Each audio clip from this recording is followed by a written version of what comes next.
we will fight with our mouth. And he said, I see the promised land, though I may not enter, but I see the promised land.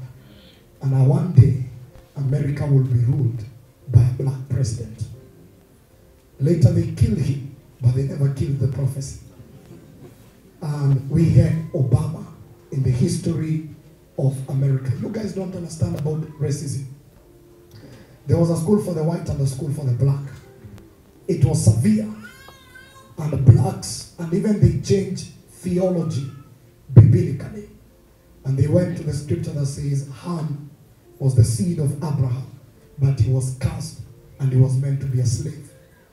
When you see theologians rising to justify that black people were meant to be slaves to white people, it tells you the slavery was intense because it was even in church. And one black voice rose and released the prophecy. And that's how racism, it has not ended, but reduced significantly in that nation. But today, you can have churches that are run and properties that are owned by a black community. I also want to stand here and declare, I may not be there by that time, but I believe the hour cometh and Kenya will be ruled by shepherds. Amen. And the government and this nation will be a Christian nation. Amen. You need to understand we have Muslim nations, for lack of a better word.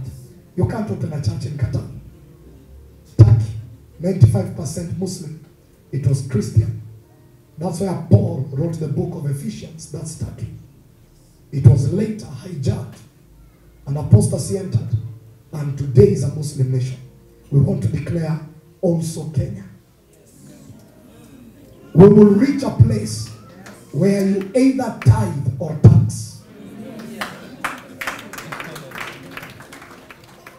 Because it's a Christian nation. And a nation under God. You either give Caesar or you give God. And tithers will be exempted from tax. That's a Christian way. We'll reach a place where banks will use our biblical formula of loans. How does it happen? We are the majority savers in banks, yet we have what they call the halal loan.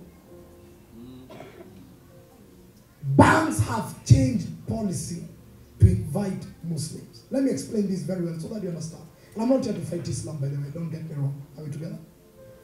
Halal simply means you get $1 million and you return to the bank as $1 million. No interest. That's the law of the Quran.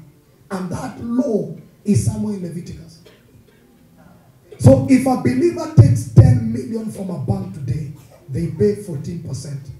If your cousin takes the same loan, they don't pay the percentage.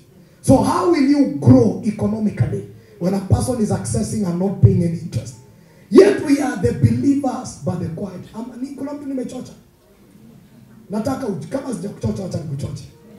We are the majority.